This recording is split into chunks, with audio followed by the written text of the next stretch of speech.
Join our knowledgeable hosts as they dive into the captivating universe of comic books, movies, TV shows, and pop culture. Get ready for vibrant discussions and a shared enthusiasm for all things superhero and beyond. A comic podcast straight from the panels. This is Beyond the Capes.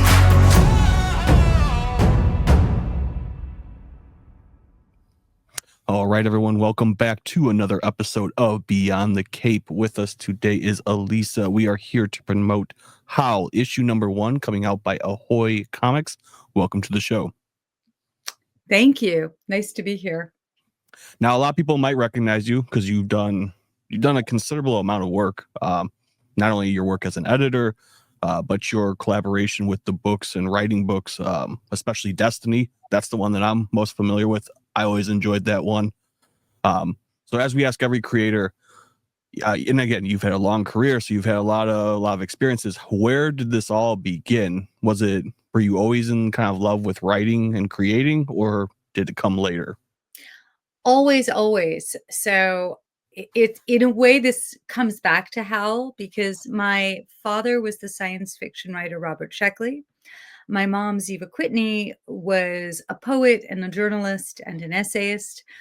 And so I grew up, if there's a household of musicians, kids are exposed to music. I was exposed to short stories and the power of genre. And because, there was a lot of science fiction and also other kinds of genre in the house, mystery and horror. I think that I loved comics and I never stopped loving comics. I just always felt, I felt the intensity about comics and genre that other people feel about, more highbrow pursuits. Definitely. Now in writing, and obviously you've written a lot of fiction as well, to comics, graphic novels, and you kind of had a little bit of both exposures. I wouldn't say you would favor one over the other because obviously you enjoy doing both, which is why you had that broad range. Is there one though that is a little bit more exciting? Because I know we've talked to a few novelists that really enjoy being able to tell the long prose story, but seeing an artist in the comic book bring that story to life visually is a little bit more appealing to them, as they've said. To me, I think of it a little differently. I don't think that the artist is bringing my story to life, but that we are collaborating on the story. And so the older I've gotten, the more I love collaboration. I started out, I think, thinking I have this idea in my head and I've got to get it out. And the more I've learned about how collaboration can, if you allow yourself to know what parts of your story feel really important and integral, and where you can get juiced up and excited by the discovery process with someone else. And I love the process of comics, and in particular, Maurice, Alan and I have been, we found each other and worked more collaboratively than I had done with anyone else in the past. We just talked more, for years before we actually sat down to start doing work together. And so it is the antidote to any form of writer's block or self-doubt. Yeah. Man, you're not the only person to say that. The people that we talked to, I think they said it was more important to them is that it was amazing how they could give the story to the artist who somehow magically understood what it is that you were telling, what you wanted, but also read between the lines and give you different versions of something you may not have considered. Yeah. That completely makes the story not only yours, but yours, kind of all of yours together in that collaboration. Yeah, absolutely. And I think that, since I write humor, and humor is so much about pacing, timing, and I would say what we call acting in comics, which are those reaction shots and body language. In linguistics, pragmatics is the term for all the aspects of language that aren't syntax or grammar or vocabulary. So your the distance you stand from someone else, the pauses, whether or not you overlap. And I feel that in acting and pragmatics, Alan and I really work together in a way that allows me to do things in comics that I hadn't known that I could do. Or, I before this collaboration, I would often look at Terry Moore and think, oh God, if only I could draw, then I could go back seamlessly the way he does between comedy and drama and elements of horror and other things. And so but I've also worked with other artists who are amazing, and they've changed the way I think about story. Yeah. They made me a more visual writer. Yeah. And that's obviously helpful in the graphic novel format. Yes. Now, what's also amazing too is you were an editor for DC Comics Vertigo. And I read a little bit about on your website. How did that putting in that application? Number one, did you have any kind of knowledge, like, you know what, I do have the qualifications, or at least got some projects under my belt that this seems like, I do have a really good chance? Or was it just, I really want to do this and I'm just going to put it out there and I hope that this is my start? Yeah, it was okay. So I'll just sort of I'll take a couple of steps back. I don't think this is a career path that could exactly be duplicated these days, because I don't think in the wider world, people were thinking of comics as this very important form. Yeah.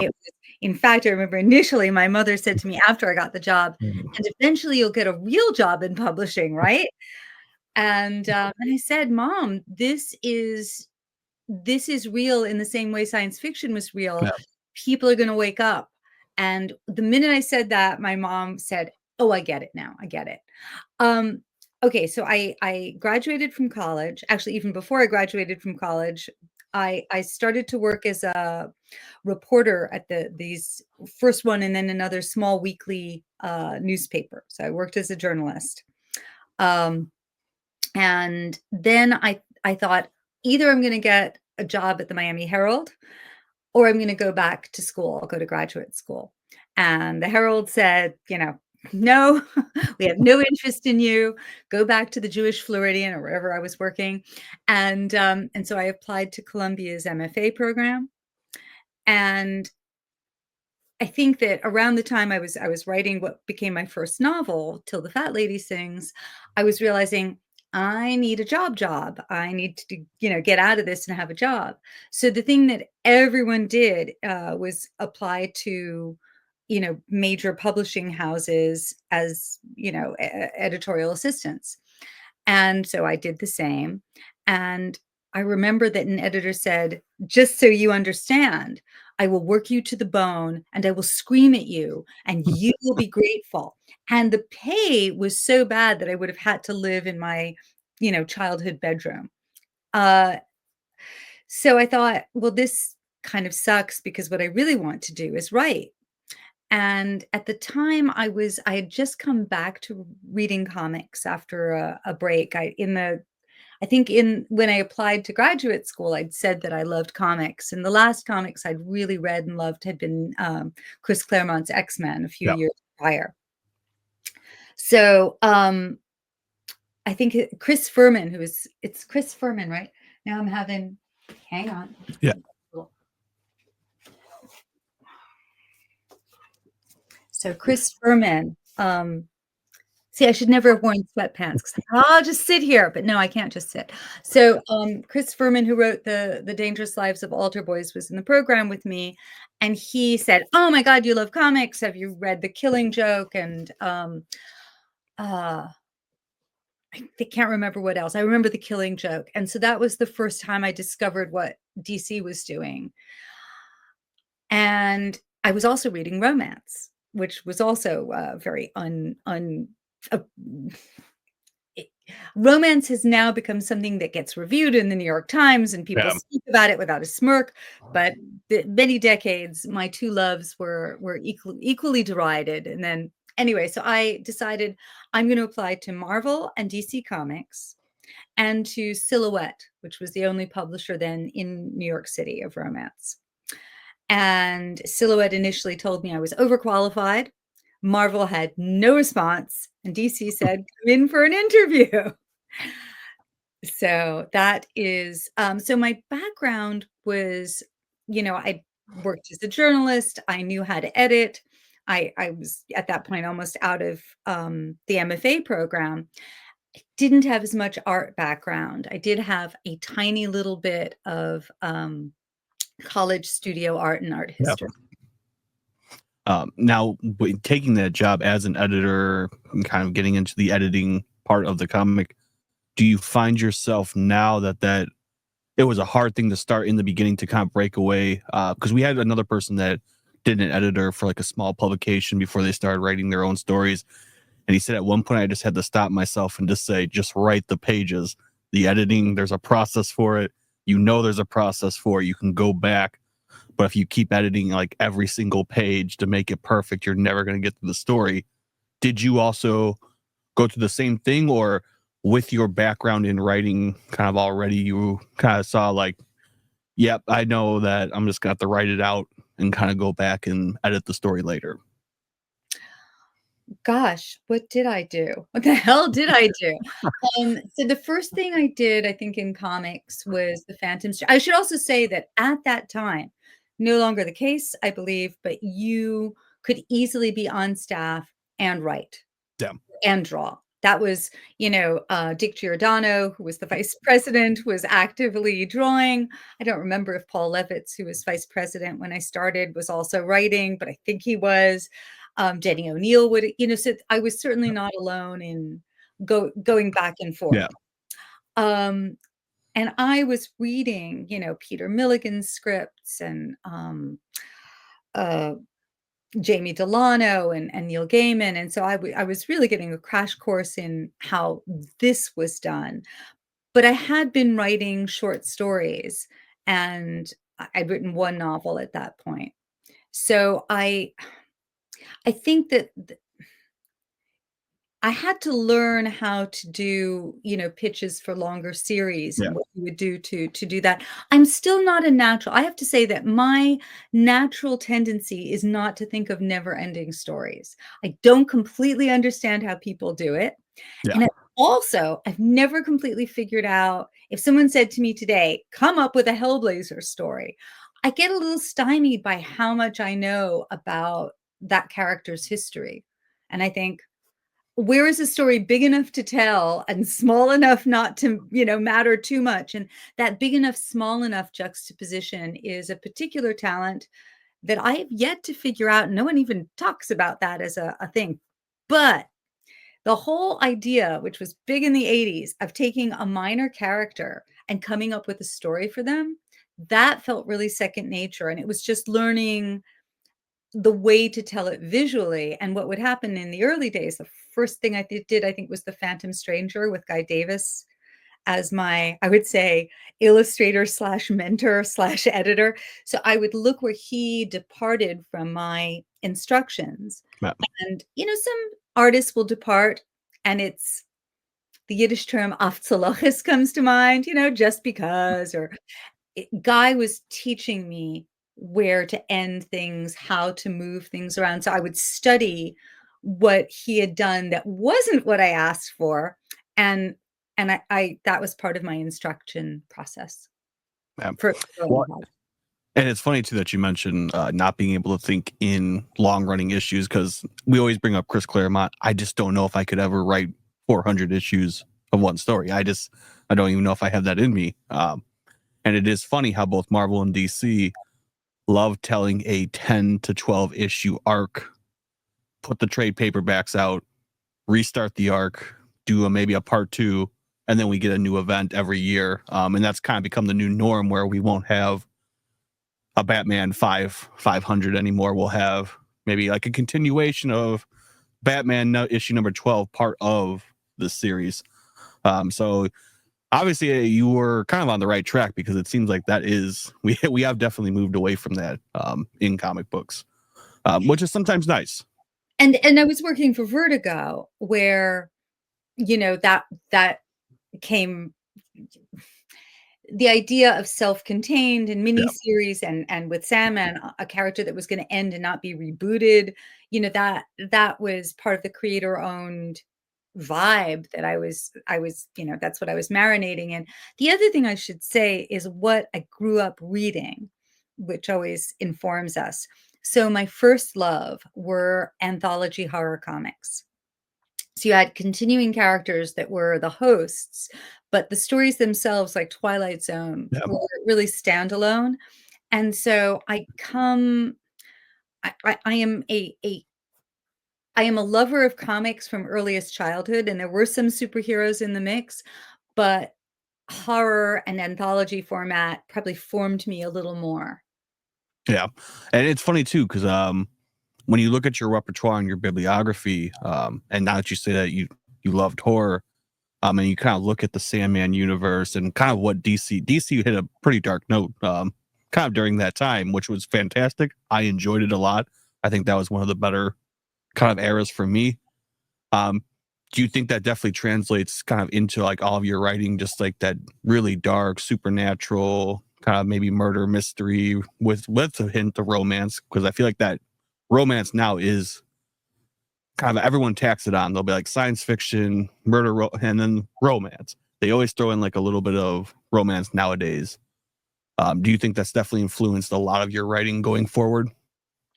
Well, yes. I mean, first of all, as I mentioned to you, I loved romance and I loved it unapologetically. Yeah. I think romance took longer than comics to get some respect. But I always felt that there was nothing inherent in romance that should make it a genre to be, reviled. I think when you think of desire, and especially desire that's not just lust, but desire Yeah. for a particular being, it's such a great engine for plot. It's such a great motivator. It will get people to break out of their comfort zones, act out of character. So there's just a lot fictionally that I enjoy about romance. I want to say a caveat to the horror in that I think that I have always been someone who loves my horror, fully marbled with humor.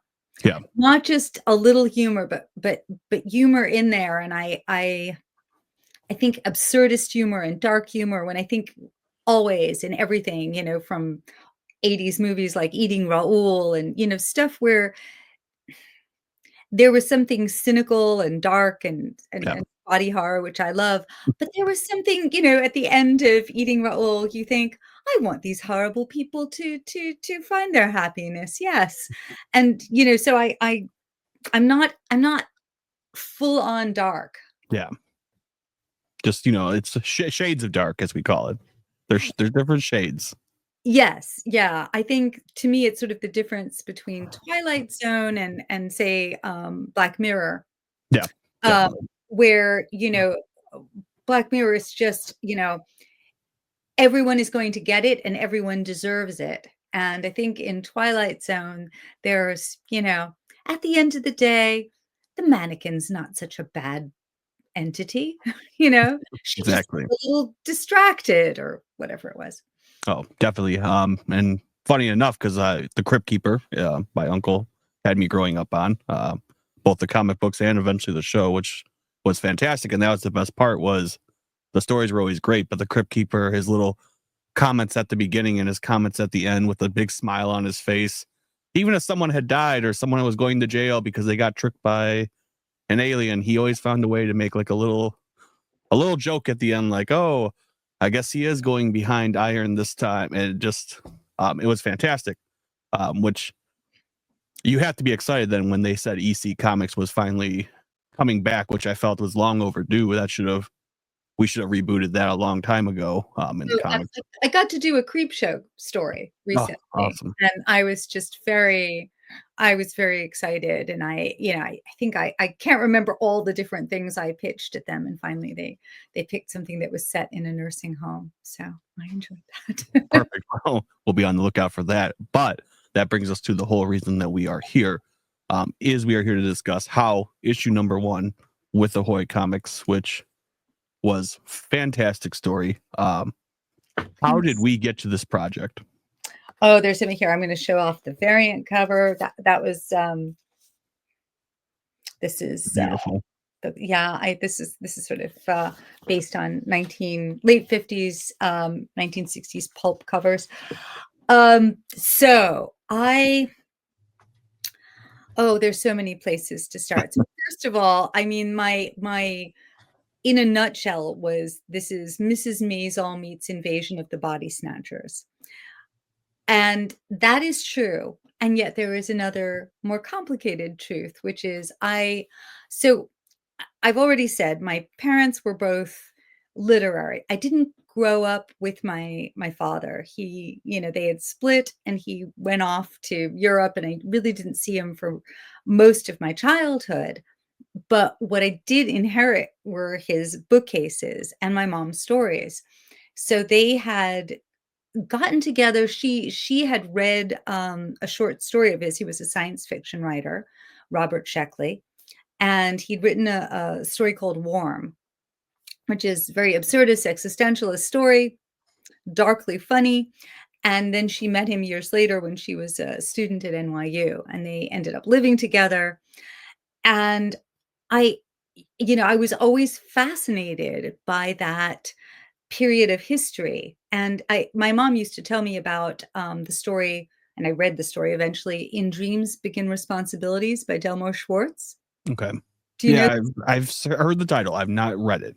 So in this story, the narrator, as a young man, is in a movie theater watching a silent movie, and it's the story of his parents' courtship. And I think he's sort of yelling at the screen because obviously maybe this was not the perfect marriage, and maybe these people weren't exactly right for each other.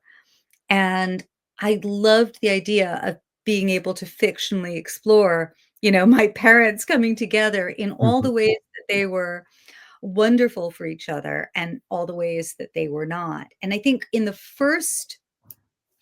very beginning, when I thought about this story, I thought I would just make it, maybe a story within a story, where there'd be a science fiction story and you don't know whose story it is, and then there'd be the real story. And I remember I was walking with Karen Berger, and she said, well, there should be a science fiction element. And it just, the minute she said that, this was years ago, because this was one of those things germinating for a while. Yeah. I just thought, oh, of course, there needs to be a science fiction element. And it took me a while to figure out what the element would be. But I've always loved body horror, but I have to think about what's behind the body horror. Yeah. And so I think that Invasion of the Body Snatchers horror is, do we really know the people who are closest to us? How do we know that they are who they say they are, who they, and watching people change sometimes in unexpected ways. So autobiographically, around the time that I started to really interview my mom and get a lot of the details written down was as her memory was starting to get spotty. And then it turned out she had Alzheimer's. So it was my way of, I guess, talking about a number of different things. The marriage, the fact that it changed in ways that I don't think she would have liked, in a very fictional way. Also just this late 50s period that set the seeds for the 60s and all of the changes. Alzheimer's and how it transforms people. And then just my love of, the B movie horror science fiction's, legacy of the late 50s and early 60s. Yeah, no, I would say that is probably the points that stick out most about the story that make it great. Is without knowing before, obviously talking now that it is definitely more autobiographical, is the nostalgia. You generally don't write a story like this unless you have kind of a love for that passion of that time period, which I think is definitely something that sticks out a lot. I always enjoyed it. Growing up on Svengoolie, watching a lot of older movies, especially older horror movies. specifically Attack of the Killer Tomatoes, which was recently just played. It reminds me a lot, a lot of vibes from that and into this comic book, which I love. What was it like when you write this story and then you start seeing these sketches come in? Because I mean, the artist perfectly captured like 50s era. I don't think there was anything where it's like, oh, that's not really believable, or this is a little too modern. Between the lining work, I mean, the illustrating, everything was just like spot on 50s.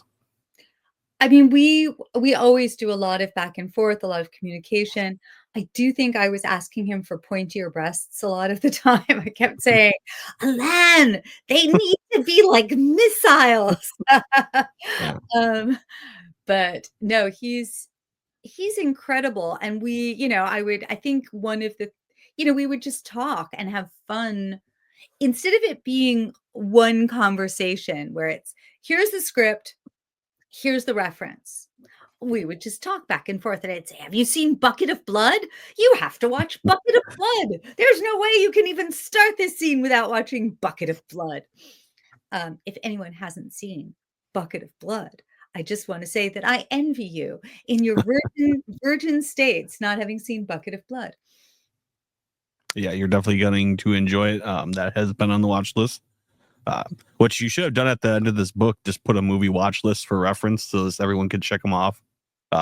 Oh my god, I really should. I mean, it's funny because there were a lot of Invasion of the Body Snatchers Yeah. too that I watched, but paradoxically, it was the 1978, not the I think it was 59, 56, Body Snatchers that really resonated for me, and maybe it's because that was the Body Snatchers that I saw when I was 13, and, this is just a ridiculous aside, but if you know the story, the movie, when people were taken over by the aliens, they would open their mouths and give this strange, inhuman howling scream, Yes. and, and one time I was living on the Upper West Side, I was about 13, and I was walking with a friend, and I saw my mom and a friend walking toward me, and as she saw me, we'd just seen the movie, she opened her mouth, pointed her finger, and just went, just in a perfect Invasion of the Body Snatchers. Definitely. That story also sticks out to me because one of the stories my dad and his brothers told my uncle, who got me into comic books, convinced my dad, who was very young at the time, that he was going to be absorbed by a pod person. And he was very into making costumes. So he paper mache'd a replica pod from the movie and stuck it under my dad's bed when he wasn't home and said, "Look under your bed, there's a pod." And my dad freaked out for a long time. And we recently found the pod. Oh It was god, I damaged, love but that. it was fantastic. Um, I God, I that is such commitment, and yeah, I love knowing that. Well, yeah, the other thing that, in terms of body horror, and I love body horror, and I have a different relationship to it right now because in addition to the Alzheimer's, my mom had cancer, and it took the form of a tumor that I ended up calling Squiggy, and, it had spread, it wasn't operable, and this thing just became body horror, and I remember thinking, "Okay, I've loved body horror my whole life, and it has inoculated me with humor." I think it's easy to see how great literature can help us deal with issues of definitely. mortality, but I believe in the power of humor and horror to also help us cope. And, it's, I mean, you have a job in the medical profession, so there is something about embracing the protean, wildly creative side of body horror that helps us with the fact that, cancer and disease can be just as protean and creative in its horrificness. Definitely, 100%. Now, for everyone listening, obviously, we both have read the story. If you were to give a little brief synopsis about the story, how would you describe it? Okay, so um, Ziva, which is actually my mom's name, is 23 and she is living with her boyfriend Bert Jeckley in the village in the 19 late 50s. And he and his circle of science fiction writers become exposed to a therapist and begin to act in ways that strike Ziva and a few of the other wives and girlfriends as suspicious. So I guess that's where I would start. And it's so it touches on a lot of the pod people themes and and tropes, but it's also sort of specifically about it's the women who Yeah, are noticing that something is very wrong, and no one, of course, is paying attention to them because this is still a time when, no matter how much people were thinking about how different the future would be, they were very still in fossilized in patriarchal attitudes. exactly. Yeah, that, like I said, the whole story has been fantastic. What I think I appreciate most about this story, that I think a lot of people, when they tell like a piece like this, is even though you skipped around a couple weeks here or there to either progress time or go back to give us insight as to why this is important. I love when people put a box with a date and tell me how long it was ago. I don't want to have to search a panel for a calendar or think, oh, well, this coat had 2 buttons. Well, now in this scene, the coat has 1 button, so I'm supposed to assume that there is a time skip. Yeah. I love being told that there's a time skip because that gives me kind of a chronological order in my mind to start putting events. Well, there's sort of a prologue bit that's set in 1957. Yeah. And so we get to see, I think very in that very first panel, you will see Ziva and her friend Frida, and you will also see Myrtle Morell, although we don't know her name yet, who is the therapist. So can I talk for a second about the inspiration for Myrtle Morell? Absolutely, because I have a question about that, that Yeah. I've been dying to ask. So, first of all, I love the women who were often cast in 1950s movies as the villains. They were often a little bit older, a little more sophisticated, and if they were unmarried and childless, well, that is all you needed to be a villainess.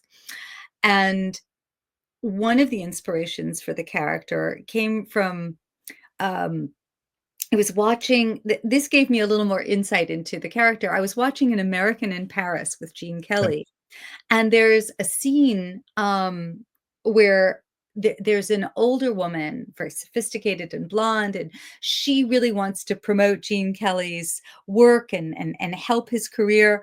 And of course, she is the bad, wrong woman in the movie, who's trying to take him away from the innocent, dewy ingenue who is his love interest.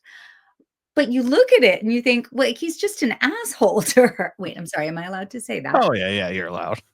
He's just an ass, he's leading her on at one point, and he kisses her, and, and then dumps her instantly, realizing that, she's probably, an old lady of 30 or something. And and there's a little bit of a backstory of this character that she has been helping artists, and they always end up disappointing her. So that was part of the DNA. Another part of the DNA was that my mom and my father and their friends and just about anyone I've ever spoken to who was an artist or a writer in this time period seemed to be seeing the therapist Mildred Newman. She was the co-author of, later in the 70s, How to Be Your Own Best Friend. Okay. She was probably, I would say, the first celebrity therapist, both celebrity therapist in that she was, I think, Richard Benjamin and I'm trying to remember Paula Prentice and Anthony Perkins. So she was seeing a lot of Hollywood famous people, and at the same time, she became a celebrity in her own right. Um, I do think she had valuable things to say and some really things that were dated and also mired in the patriarchy. I think she told my mom that she had what we now call resting bitch face and suggested my mother should always keep a slight smile on her face to not look angry. Um, and so I was thinking about that character, and I was thinking about what would make you that. So this is sort of a fusion of all of those sophisticated, slightly older women in the 50s and this therapist. And I began to think, what was up? Like, why would you feel so determined to be seeing, so many famous people and writers and directors? I think Mike Nichols might have been also um, in her circle for a while, the director Mike Nichols. So I just found all of that fascinating, and I thought, what if there were some nefarious motive behind it? Yes. Now, definitely, my question might not be able to be answered. We might have to talk about off air. Having a culinary background before I got into the medical field, morel, for those who don't know, is one of my favorite type of mushrooms. Very hard to find. Yeah. There's also a plant, which you'll have to read the book to understand what the plant does. Is there a link possibly to a mushroom invasion? Yeah, I think what is so can I read Oh yeah. something? Okay, so this is the first issue and the first panel, and there's a poem, which is a beat poem beat style poem. So it gives you that clue. August in another time when the females of the species painted their lips red, red, red, and shaped their mammary protrusions into rocket ships, sharp as the tail fins on a Cadillac Eldorado. America ran on mechanical dreams hatched in the hipster oasis below 14th Street. Gleam on, dream on, you hapless simian pretenders, for the mycelial invasion has already begun. Yes. Obviously, I'll be curious to see how this goes with the other issues, but that is one of my favorite things in books is when people take names or they put hints of company names, or they'll be like, oh, if you go back to issue 1 and you look at this company, take the first letter of whatever and go down, you can see this was an acronym the whole time. That's just a beautiful thing. Even in horror movies, even in dark movies, suspense movies, like the answer was there all along. That was my favorite part of Fight Club, was when they're like, Tyler Durden doesn't exist. You are him. And then you go back through the movie and you look for like the flashing images, and it's almost hard to believe. Very excited about that. That was like the best thing ever when I read it. Yeah, I mean, it's there's an old tradition of that with Dickens and in actually in the book of Genesis, you've got Cain and Abel, and Cain means spear and Abel means grief. So I think, you know how that story's turning out. Exactly. Now, for this book, and then obviously other issues that we have down the line, you have a lot of reference points from your mother's life and a lot of story to tell for that. For references, though, it has to be nice that the Americana kind of reference point. There's so much. I feel like we documented that out of all of our history the most. There's so much to draw for. Is there certain references you have coming down other issues that either you are excited to look into, or ones that you can't wait to see kind of illustrated with the story, just because it's just the nostalgia of that time is just it embodies it perfect.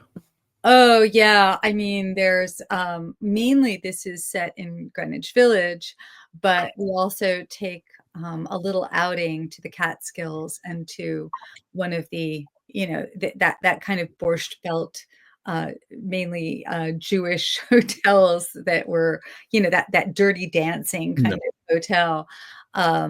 And of course, Dirty Dancing, although the movie was out in the 80s, was set in the same time period of late 50s, early 60s. Awesome. So for this book, when are we looking for a release date? Because I feel like it's coming out pretty soon, if I believe from what I read. Yeah, I think it's January 15th, right? Is that the Yeah, official? I think so. Yeah, I think So I'm pretty sure that's where we have. That's what we have. And obviously this will be going to all LCSs. Obviously, if your LCS tells you that they don't have it, tell them to order it. You won't be disappointed. Obviously, we could also go to Ahoy Comics website. We can get that ordered, or however you're getting your comics, wherever you gotta get your comics. I'm assuming that's where we'll find it.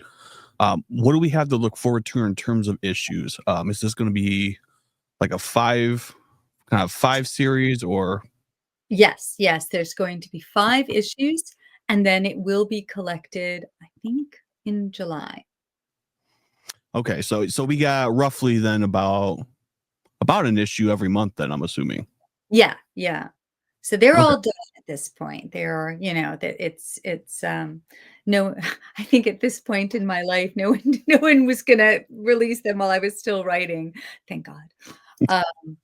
So yeah, but I think there are so many things that I enjoyed writing, and I think Alan's always, the more Alan draws, the more Moise draws, he, the more he just gets into that Yep. world. He just showed me, I can't remember which issue it's the cover to, but it's just so gorgeous, and it's inspired by one of the old horror comic, artists, and I'm trying to remember who he said it was.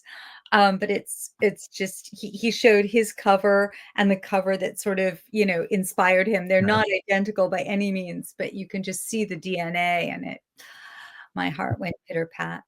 Definitely. Now with this issue, and as we read and we get to kind of the conclusion of it, is this after writing this and illustrating, is this something you guys would like to do? I wouldn't say a spin-off story, because obviously there is a start and end to the story. You're telling a personal story.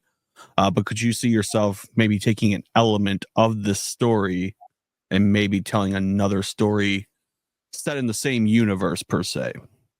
Yeah, we have talked about that. We're still sort of figuring out, because there are elements of both the universe of guilt and this universe that are very intriguing to us to explore some more.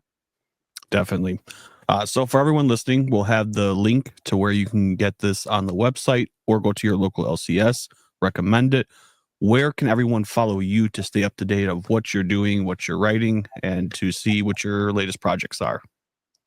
Oh, thank you. Well, I think I'm K Witty at Instagram, and I'm going to get better. This is one of my New Year's resolutions, going to get better at keeping everyone updated. I'm about to update my website, which is www.alisakwitney.com. I'm on Facebook, I'm on Blue Sky, and I'm still on X, although, as ambivalent as Yep. everyone. Um, so yeah, so those are the main places, and I'm really going to get better at posting and letting people know what's going on. Perfect. And we'll have her tagged in the Instagram. So if you see it, go ahead, click on it, follow her, stay up to date. Thank you for coming on. Thank you for discussing this story. Howl issue number 1. You're going to love it as soon as you get your hands on it. So go out, read it, get it ordered. Thank you again for coming on. Everyone listening, have a good night. Good night.